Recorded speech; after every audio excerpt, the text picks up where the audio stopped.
Hello students, welcome back to my channel. This is a continuation video of the first video that we had done on the chapter Fritz. This is part 2 of the same video. So we will continue with the story. In our last video, we had stopped at an important juncture in the story where we were introduced to Jayanto's doll. Now we will find out more about this strange doll that Jayanto remembers from his childhood. And slowly, in bits and pieces, he recalled the whole business about his doll. It was not the usual kind of doll little girls play with. So first we see that the narrator, first he establishes the fact that the doll was nothing like the ordinary doll that little young girls used to play with. One of Jayanto's uncles had brought for him from Switzerland a 12-inch long figure of an old man dressed in traditional Swiss style. Apparently, it was very lifelike. So, it was not a very conventional doll. It was a kind of structure. It was a 12-inch long figure of an old man. And it was very lifelike. Although it was not mechanized, it was possible to bend and twist its limbs. Its face had a smile on it, and on its head it wore a Swiss cap with a little yellow feather sticking out from it. So it was quite unusual, and it was dressed very differently. Its clothes, especially in their little details, were perfect. Belt, buttons, pockets, collars, socks. There were even little buckles on the shoes.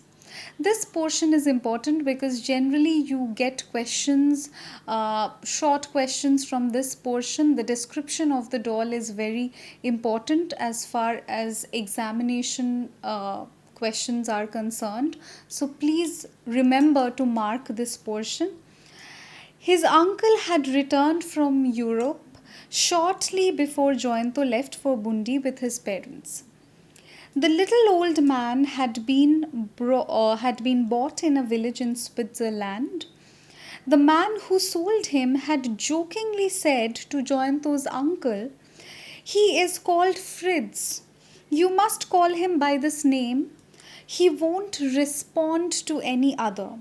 So, this was truly an unusual remark made by this particular man because we do not expect an inanimate object to respond to its name. Jayanto said, "I had a lot of toys when I was small. My parents gave me practically everything I wanted, perhaps because I was their only child." So Jayanto was very pampered as a child. He was given everything.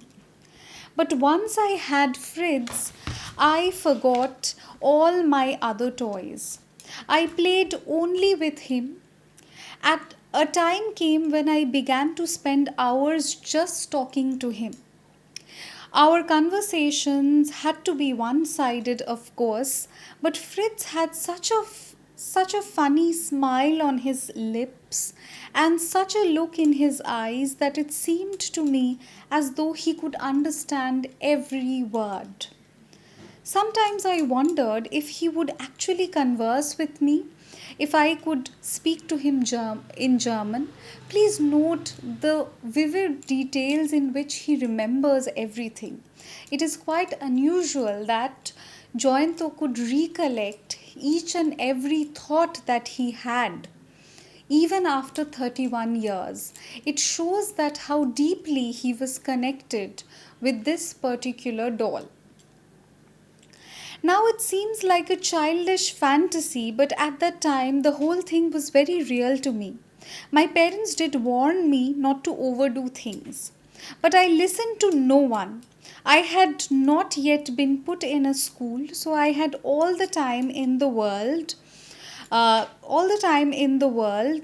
for Fritz. So this shows that he had a very deep connection with Fritz. And he treasured the one sided conversations that he had with Fritz. And we also understand that these conversations formed a central part of his childhood memories.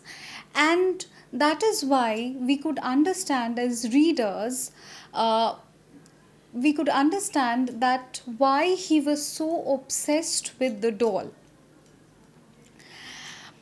Jayanto fell silent. I looked at my watch and realized it was 9:30 p.m. So it was quite late in the night and they were having this discussion. It was very quiet outside. We were sitting in the drawing room of the circuit house. An oil lamp burnt in the room. So it was late at night and there was only one oil lamp that was lit in the room. I asked what happened to the doll. So he wanted to know more. The narrator, our narrator Shankar, was now curious. He wanted to know more about the doll now. Jayanto was still deep in thought. His answer to my question came so late that by that time I had started to think that he had not heard me at all. I had brought it to Bundi. It was destroyed here. Destroyed? How? Jayanto sighed. So, it is quite a disturbing memory, and he recollects this memory and he narrates it to Shankar. We were sitting out on the lawn having tea. I had kept the doll by my side on the grass. So Jayanto recollects that he was a young boy back then and he was sitting on the lawn having tea and he had kept the doll on his side on the grass. I was not really old enough to have tea, but I insisted, and in the process, the cup tilted and some of the hot tea fell on my pants. I ran inside to change and came back to find that Fritz had disappeared. So, he was like often young children insist on having certain things because they see the adults having it. Similarly, Jayanto also insisted that he wanted a cup of tea, but he somehow the cup tilted and his pants were stained and he went inside to change it, and once he returned he saw that Fritz had disappeared. I looked around and found quite soon that a couple of stray dogs were having a nice tug of war with Fritz. So, a few dogs had gotten hold of the doll and they were having a nice tug of war. They were pulling at the end of the doll. They were having a tug of war with Fritz. Although he did not actually come apart, his face was battered beyond recognition and his clothes were torn. So his face was completely battered, that is, Fritz's face was completely damaged. In other words, Fritz did not exist for me anymore, he was dead. So at this moment, he felt that Fritz was dead, though it was a cherished possession, yet he realized at that moment that Fritz was dead and he wanted to, Jayanto as a child wanted to give it a proper burial. And then Jayanto's story intrigued me. So the Jayanto story aroused a kind of curiosity in the narrator and he wanted to know the end of the story. What could possibly happen after that? I arranged his funeral, that's all. Meaning? So the narrator could not understand that what did Jayanto mean by arranging a proper burial or by arranging a proper funeral. I buried him under that deodar tree. So now they understand, so now the narrator understands that why the deodar tree was important. I had wanted to make a coffin. Jayanto had wanted to make a coffin. Fritz was, after all, a European. But I could find nothing, not even a little box. So In the end, I buried him just like that. At last, the mystery of the deodar tree was solved. So, we see that uh, this this disturbing recollection from Jayanto's childhood solves the mystery behind Jayanto's sudden outburst, where when he went looking for the deodar tree, but it still leaves a sort of mark in the mind of the readers that this was this was not something that was very pleasant. We stop here for the day.